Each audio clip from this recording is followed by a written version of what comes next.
Oke, Assalamualaikum warahmatullahi wabarakatuh. I'm Ramadan Zaidani. This video was made to fulfill the final exam assignment. As long as I study English, there's nothing really difficult to learn as far I know. There are 4 basic skills in English, right? There are reading, speaking, listening, and writing. If I rank the level of difficulty of this basic skill from the easiest to the most difficult, the first is reading. Because reading is very easy to access, especially in this digital era.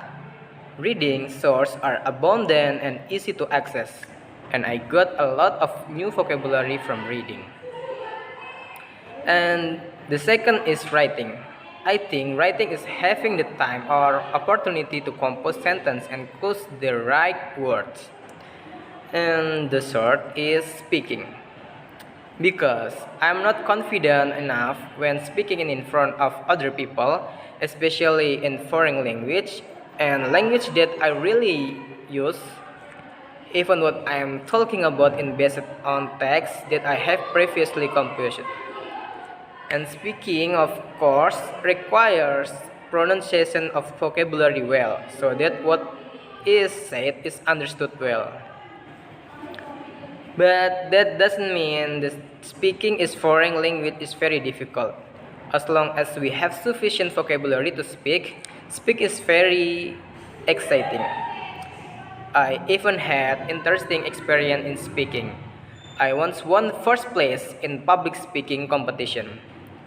Well, even though that was the result of memorizing the text, but that is enough to prove that speaking is not that difficult. Okay, for the last, the basic skill that is quite difficult is listening. While listening, I think that makes listening a bit difficult is because of the variation in accent and speaking speed of the speakers. And it also requires good focus to understand the conversation, especially from the native speaker. And aside from the 4 basic skill, it is also recommended to study a lot and increase your mastery of vocabulary, grammar, and pronunciation. Because of this, all of them can also support the progress of this basic skill. How difficult or easy it is to learn English depends on how often we practice or use it. The more we practice, the easier and more experienced it will be. Because language itself is about practice, not just theory. Okay, that's all I can say. I hope you can understand it well. Thank you.